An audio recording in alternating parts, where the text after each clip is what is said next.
Hi friends, इस video में हम जेएसडब्ल्यू इंफ्रास्ट्रक्चर एंड जो नापकर कॉरपोरेशन है, इस दो बिजनेस के बारे में डिस्कस करेंगे। जो जेएसडब्ल्यू जो इंफ्रास्ट्रक्चर कंपनी है, इन कंपनी ने अपने लॉजिस्टिक पार्ट के लिए जो नापकर कॉरपोरेशन वाला जो एक कंपनी था, जो लॉस मेकिंग कंपनी था, उसको ये लोग एक्वायर कर लिया। इससे इसका पोर्ट वाले बिजनेस और लॉजिस्टिक वाले बिजनेस, दोनों बिजनेस में एक हो गया। तो इससे इसको पोर्ट में पोर्ट से जो कार्गो आते हैं उसको हैंडल भी करते हैं, फिर इसको लॉजिस्टिक के थ्रू जहाँ में इसको भेजना है या फिर जिसको इंपोर्ट करना है वो इसके थ्रू करती है। तो अगर आप इसका बिजनेस मॉडल पहले जान लेते हैं, फिर Q3 FY26 का रिजल्ट और कौन कौन डिस्कस करेंगे। इसका बिजनेस मॉडल थोड़ा कॉम्प्लिकेटेड है, मैं ट्राई कर रहा हूँ इसको सही सहज भाषा में इसको आपको समझाने के लिए। तो पहले जेएसडब्ल्यू का, अभी जेएसडब्ल्यू इंफ्रास्ट्रक्चर का दो पार्ट है, एक है आपका पोर्ट वाले सेगमेंट, दूसरी है लॉजिस्टिक वाले सेगमेंट। पहले इसका सिर्फ पोर्ट वाले सेगमेंट था, इसीलिए ये लोग लॉजिस्टिक सेगमेंट में एंटर करने के लिए इन लोगों ने नापकर कॉर्पोरेशन करके एक कंपनी को ये लोग एक्वायर कर लिया। तो अब जो नापकर कॉर्पोरेशन है वो जेएसडब्ल्यू के साथ ये लोग अटैच हो गए। तो अब जे नौकर कॉर्पोरेट से डिफरेंट करके कुछ रिजल्ट वगैरह आते हैं, लेकिन इसका पूरा पीपीटी या फिर कौन कौन एक ही साथ होता है। तो इसका दो सेगमेंट है, एक है आपका पोर्ट वाले सेगमेंट, एक है आपका लॉजिस्टिक वाले सेगमेंट। और अगर आप देखेंगे ये लोग क्या करते हैं, इसका बिजनेस क्या है, तो ये जो जेएसडब्ल्यू इंफ्रास्ट्रक्चर है, ये अदानी पोर्ट वाले कंपनी के साथ ये लोग आप कह सकते हैं पीआर ग्रुप है। तो ये लोग क्या करते हैं, ये लोग अपना जो पोर्ट है, आपके जो ऑलमोस्ट 12 से 13 मेजर पोर्ट्स है और बहुत सारे 100 या फिर 150 के लगभग आपका माइनर पोर्ट है जो। तो ऑलमोस्ट ये जो पोर्ट है, इसमें ये लोग क्या करते हैं, पोर्ट को लीज ले लेते हैं, कुछ पोर्ट को लीज देते हैं। फिर इसमें 20 साल 30 साल के लिए कोई भी पोर्ट को ये लोग लीज लेते हैं। फिर इस पोर्ट को ये लोग इंफ्रास्ट्रक्चर डेवलपमेंट करते हैं और जो मॉडर्न टेक्नोलॉजी है वो सब अप्लाई करते हैं। फिर जो जो इंपोर्ट और एक्सपोर्ट जो जो शिप आते हैं, जो कार्गो शिप आते हैं, उस माल को ये लोग क्रेन के थ्रू या फिर जो आपका जो मॉडर्न जो टेक्नोलॉजी है उसके थ्रू ये लोग अपना जो कार्गो है उस कार्गो को ये लोग हैंडल करते हैं। फिर इसको स्टोरेज की जगह भी देते हैं और इसके लिए पोर्ट में ये लोग रेल लाइन, जो ट्रेन लाइन या फिर ट्राम लाइन का भी बंदोबस्त करती है।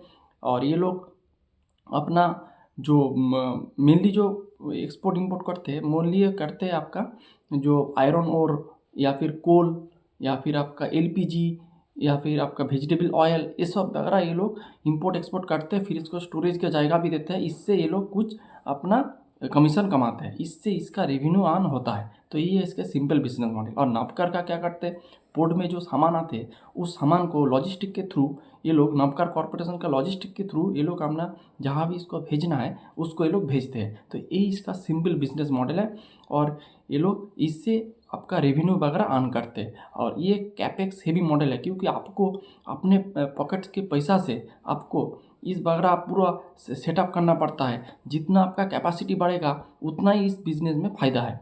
तो इसका जो मार्केट कैप है ऑलमोस्ट 55,000 के लगभग इसका मार्केट कैप है। तो आप इसका Q3 FY26 का रिजल्ट जान लेते हैं, फिर नपकर के बारे में थोड़ा और बहुत डिस्कस कर लेंगे। पहले इसका कंसोलिडेटेड बेस में इसका रिजल्ट हम जान लेते हैं। तो आप देखेंगे इसका Q3 FY26 में इसका जो रेवेन्यू ग्रोथ हुआ है वो हुआ है आपका 11% ईयर ऑन ईयर बेसिस में। और आप देखेंगे 9 मंथ बेसिस में इसका रेवेन्यू ग्रो किया है 18% ईयर ऑन ईयर बेसिस में। और इसका एबिटा ग्रो किया 5% ईयर ऑन ईयर बेसिस में और 9 मंथ में 11% ईयर ऑन ईयर बेसिस में। तो आप देखेंगे इसमें एक वन टाइम वाला एक एडजस्टमेंट था, इसीलिए आपको एबिटा 5% लग रहा है। आप अगर उसको हटा देंगे तो थोड़ा बहुत बढ़ जाएगा, 8-9% हो जाएगा। फिर इसका पैट ग्रोथ हुआ है 9% ईयर ऑन ईयर बेसिस में और 9 मंथ में 12% ईयर ऑन ईयर बेसिस में इसका पैट ग्रोथ आया है। अगर आप इसका ROC वाला देखेंगे, जो रिटर्न ऑन कैपिटल एम्प्लॉयड होता है, तो इसमें इसका थोड़ा बहुत डिक्रीज हुआ है, एक नेगेटिव पॉइंट है कोई भी बिजनेस के लिए। अब देखेंगे इसका पहले था 15.4%, अभी वो गिर के आ चुका है 14.2%। तो थोड़ा बहुत डिक्रीज हुआ है, ये बिजनेस में चलता है, plus minus up and down ये बिजनेस में चलता है। तो आपको इसीलिए आपको बिजनेस को ट्रैक करना पड़ेगा क्वार्टर आफ्टर क्वार्टर, तो आपको सही पिक्चर आपको समझने के लिए। फिर और इसके साथ आप देखेंगे इसका जो अब ये है आपका रिजल्ट। फिर इसका आप देखेंगे कुछ वॉल्यूम वगैरह सेगमेंट में क्या इसका वॉल्यूम वगैरह चल रहा है।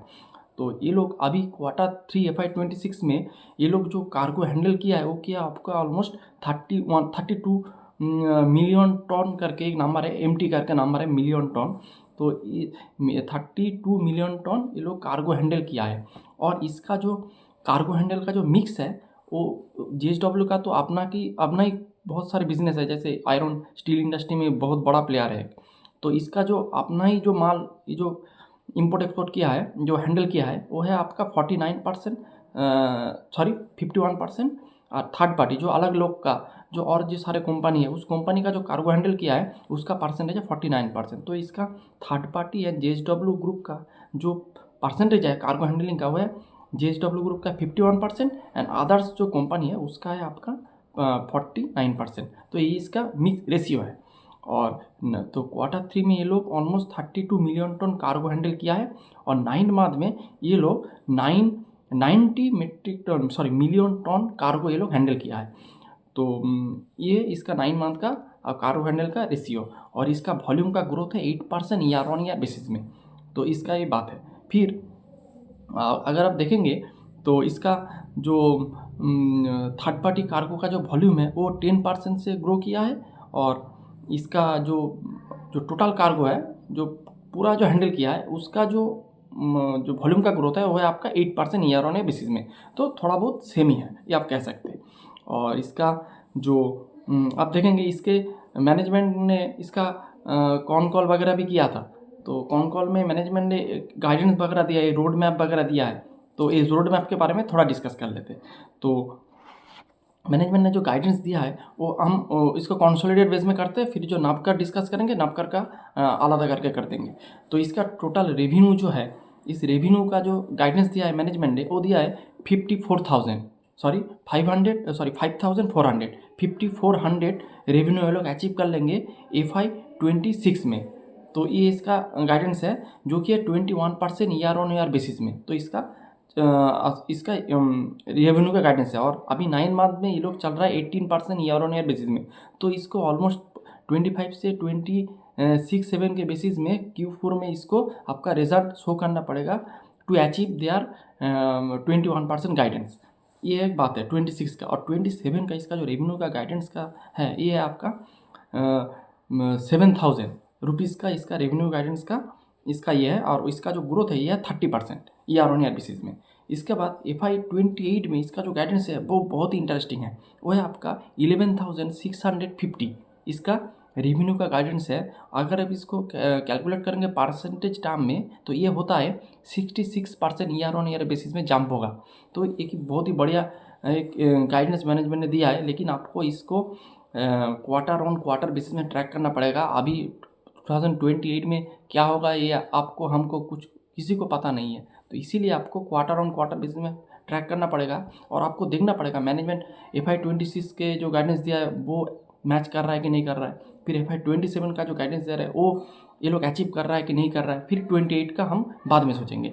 तो यही इसका बात है। और इसका जो वॉल्यूम का भी मैनेजमेंट ने गाइडेंस दिया है। अब देखेंगे FY26 में इसका जो वॉल्यूम का जो नंबर मैनेजमेंट ने दिया वो दिया है 123 मिलियन टन। और अभी 9 मंथ में ये लोग अचीव कर लिया है 90 मेट्रिक टन। तो शायद लग रहा है ये हो जाएगा। फिर FY27 में इसका गाइडेंस है थोड़ा डाउन है इसका गाइडेंस, ओनली 6 से 8% इसका ग्रोथ का गाइडेंस दिया है मैनेजमेंट ने अभी।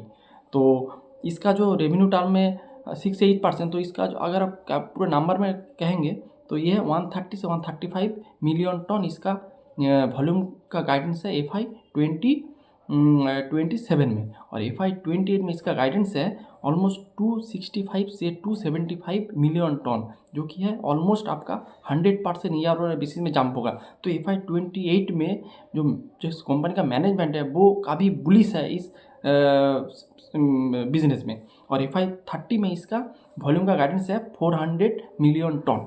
तो 30 बहुत दूर की बात है, अभी वो 26, 27, 28 को हम पकड़ लेते हैं।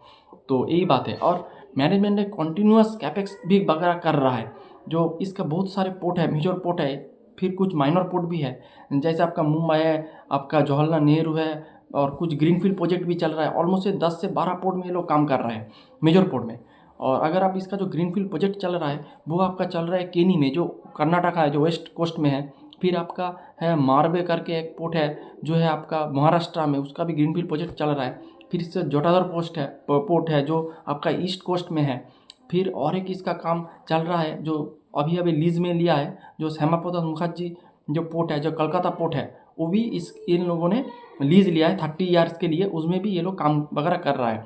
और मैनेजमेंट ने कहा इसका वॉल्यूम थोड़ा बहुत डाउन है क्योंकि पारादीप पोर्ट से ये लोग अपना जो आयरन ओर है वो एक्सपोर्ट एक्सपोर्ट करते हैं। लेकिन अभी आयरन का प्राइस बहुत नीचे आ गया है, इसीलिए तो इसका जितना इसको ये लोग वॉल्यूम में ये लोग अपना एक्सपोर्ट करता था, उस वॉल्यूम में ये लोग एक्सपोर्ट अभी नहीं कर पा रहा है क्योंकि इसका वॉल्यूम डाउन हो गया ये अकॉर्डिंग टू मैनेजमेंट। इसीलिए आप देखेंगे इसका वॉल्यूम थोड़ा डाउन आ रहा है Q2 में से 3 में, लेकिन इसको थोड़ा बहुत इम्प्रूव हुआ है। तो ये एक बात है, पॉजिटिव बात है। और मैनेजमेंट ने कहा धीरे धीरे ये इम्प्रूव कर जाएंगे। और मैनेजमेंट बहुत कैपेक्स वगैरह भी कर रहा है कि मैनेजमेंट ने कुछ कैपेक्स का भी कुछ गाइडेंस वगैरह दिया है। जैसे मैनेजमेंट का कैपेक्स का गाइडेंस है आपका FY26 में 3,500 करोड़ का इसका कैपेक्स का गाइडेंस है। और इसमें से 2,000 करोड़ होगा पोर्ट वाले सेगमेंट में और 1,500 करोड़ होगा आपका लॉजिस्टिक वाले सेगमेंट में। इसमें से 1,000 या फिर 1,200 करोड़ से ये लोग अपना जो नवकर कॉर्पोरेशन इसको ये लोग एक्वायर किया है। तो ऑलमोस्ट 80% ये लोग ऑलरेडी कैपेक्स वगैरह कर दिया है आपका लॉजिस्टिक सेगमेंट में। और FY27 और 28 में टोटल ये लोग 13,000 करोड़ का कैपेक्स का इनका टारगेट है। तो कैपेक्स बहुत तेज़ी से चल रहा है, बहुत सारे ग्रीन प्रोजेक्ट चल रहा है, बहुत सारे टेक्नोलॉजी में ये लोग ट्रांसफॉर्मेशन कर रहा है। तो इसीलिए आप देखेंगे जो इसका जो रिजल्ट आएगा वो मैनेजमेंट ने कहा वो FY27 और 28 में इसका रिजल्ट आपको दिख जाएगा, इसका पॉजिटिव रिजल्ट आपको दिख जाएगा। तो यही इसका मोटा मोटी रिजल्ट और इसका कौन एनालिसिस है और इसका गाइडेंस भी है। आपको क्वार्टर ऑन क्वार्टर बेसिस में ट्रैक करना पड़ेगा कि मैनेजमेंट किस दिशा में जा रहा है। उसके अकॉर्डिंग यू कैन आपका पैसा जो है वो आप डिप्लॉय कर सकते हैं और नहीं भी कर सकते, वो आपका सब्जेक्टिव मैटर है। आपको बिजनेस कैसा लग रहा है या फिर आपका बिजनेस मॉडल आपको सूट कर रहा है कि नहीं कर रहा है। अगर आपको बिजनेस मॉडल सूट नहीं कर रहा है तो आप इससे दूर चले जाना ही आपका समझदारी का काम है। फिर चलते हैं नवकर के बारे में। तो नवकर आप देखेंगे एक लॉस मेकिंग कंपनी था, लॉस पे लॉस कर रहा था, तो एक लॉस मेकिंग कंपनी बन गया था। लेकिन जब JSW ग्रुप ने इस कंपनी को एक्वायर कर लिया, फिर से इसका आप कहेंगे तो इसका लाख का चक्का घुर गया है। तो अभी ये लास्ट 3 क्वार्टर से ये लोग अपना पॉजिटिव पैट पोस्ट कर रहा है, नेगेटिव से पॉजिटिव। तो आप कह सकते हैं टर्न अराउंड कंपनी है क्योंकि लास्ट 3 क्वार्टर से ये पॉजिटिव पैट पोस्ट कर रहा है, जो कि कोई भी कंपनी के लिए बहुत ही अच्छा है। तो इसके और ये लोग क्या करते हैं, जो कार्गो वगैरह जो आते हैं, फिर उस कार्गो को ये लोग लॉजिस्टिक के थ्रू ये लोग अपना जो लॉजिस्टिक के थ्रू जो माल है, जो सामान है, उसको ये लोग अपना जहाँ पे भेजना है उसको भेज देते हैं। यही इसका काम है नवकर कॉर्पोरेशन का, सिंपल है। फिर इसका हम देखते हैं इसका डोमेस्टिक वॉल्यूम है वो 45% से ग्रो किया है। और इसका एक्सिम का जो वॉल्यूम है, एक्सिम का वॉल्यूम आपका 19% ईयर ऑन ईयर बेसिस में ग्रो किया है। एक्सिम में एक्सपोर्ट और इम्पोर्ट, और एक्सिम का जो आपका मिक्स है वो है आपका 47% है आपका एक्सपोर्ट और इम्पोर्ट है 53%। FY26 के Q3 का ये आपका मिक्स है। तो यही इसका बात है। फिर इसका रेवेन्यू में हम थोड़ा बहुत डिस्कस कर लेते हैं। तो इसका इस क्वार्टर में इसका रेवेन्यू ग्रोथ हुआ है 43%, जो कि फैंटास्टिक है। और 9 मंथ में इसका जो रेवेन्यू पहुंच गया है वो पहुंच चुका है 486 करोड़। और इसके फिर इसका पैट जो ग्रोथ हुआ है वो ऑलमोस्ट आपका पहले था -11 करोड़, इस क्वार्टर में आप देखेंगे +9 करोड़ इसका पैट पहुंच चुका है। तो इसीलिए मैं कह रहा था एक लॉस मेकिंग कंपनी था, लेकिन ये धीरे धीरे टर्न अराउंड करके एक पैट पॉजिटिव वाला कंपनी बन गया है। और 9 मंथ का अगर आप पूरा पैट पकड़ेंगे तो 17 करोड़ इसका पैट हो चुका है। और इसका EBITDA भी है 33.4 करोड़ है, जो कि 9 मंथ में 78 करोड़। तो सही दिशा में बिजनेस आगे जा रहा है। अगर आप इसका Q2 में देखेंगे तो रेवेन्यू ग्रोथ का नंबर था 19% ईयर ऑन बेसिस में, और पैट ग्रोथ था +4.3 करोड़। उसके अगले वाले साल के इस क्वार्टर में जो आपका पैट नेगेटिव था, और Q1 में इसका Q1 FY26 में इसका रेवेन्यू ग्रोथ था 17% और पैट था आपका 2.3 करोड़, जो कि अगले साल के इस क्वार्टर में था -13 करोड़। तो आप देखेंगे क्वार्टर ऑन क्वार्टर बेसिस में इस कंपनी ने आपका पैट पॉजिटिव शो कर रहा है, जो कि बहुत ही अच्छा है। तो ये इसका पूरा रिजल्ट का एनालिसिस है। फिर इसका गाइडेंस के बगैर हम डिस्कस कर लेते हैं। तो इसका जो गाइडेंस है, मैनेजमेंट ने ये भी 28 का भी गाइडेंस दे दिया है ईयर ऑन ईयर बेसिस में। इसका रेवेन्यू ग्रोथ और पैट ग्रोथ का पैट ने एबिटा ग्रोथ का गाइडेंस दिया है। तो FY26 में इसका रेवेन्यू ग्रोथ का जो गाइडेंस है वह आपका 480 करोड़ इसका गाइडेंस है। और अभी इस क्वार्टर में जो 9 मंथ हुआ है, इस 9 मंथ में इसका टोटल रेवेन्यू आया है आपका ऑलमोस्ट 486 करोड़। तो आपको इस नंबर को मैच करने के लिए आपको और 200 करोड़ आपका रेवेन्यू करना पड़ेगा Q4 में, जो कि एक पॉसिबल है। ये आप ये कर सकते हैं, क्योंकि इसी क्वार्टर में ये लोग 186 करोड़ का पैट किया रेवेन्यू किया है। तो 200 करोड़ का रेवेन्यू ये लोग ईजिली कर देंगे। करना चाहिए, इजीली नहीं कर सकते, बिजनेस के बारे में क्या होता है क्या नहीं होता है। तो 186 करोड़ का ये लोग इजीली पैट कर लेंगे। और एबिटा 115 का इसका एबिटा का नंबर दिया है, लेकिन अभी जो 9 मंथ में इसका एबिटा आ चुका है ऑलमोस्ट 80 करोड़। तो और आपको 30 करोड़ का लगभग आपको 35 करोड़ का एबिटा करना पड़ेगा। इस क्वार्टर में भी 33 करोड़ का एबिटा इस कंपनी ने बनाया, तो ईजी है, हो सकता है, नहीं होने का कोई गुंजाइश नहीं है, हो सकता है।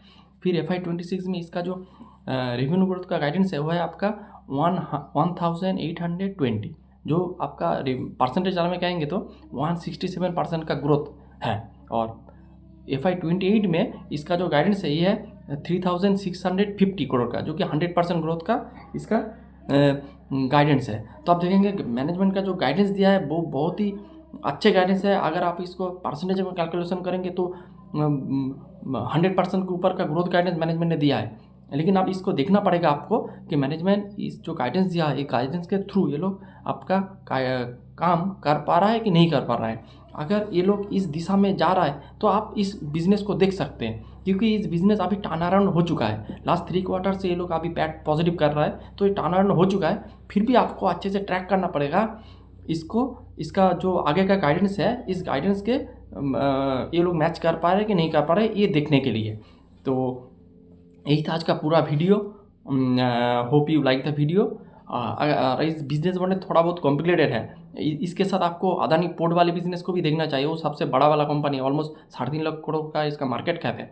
और JSW इंफ्रास्ट्रक्चर का मार्केट कैप है ऑलमोस्ट 50,000 के लगभग, कह सकते हैं मिड कैप या फिर थोड़ा बहुत लार्ज कैप वाला भी कंपनी में आप इसको डाल सकते हैं। तो यही इसका पूरा सेगमेंट है, पूरा बिजनेस मॉडल है और रिजल्ट है। और इसके साथ हम कॉन कॉल भी डिस्कस करते हैं। और मैनेजमेंट बहुत पॉजिटिव है, उसका टोन भी बहुत पॉजिटिव था कॉन कॉल में। आज जब आप इसको सुनेंगे या फिर आपको पढ़ेंगे तो आप इसको आपको पता चल जाएगा। तो यही था आज का video. And please don't take it a buy sell recommendation, this is purely a educational video. Thanks for watching.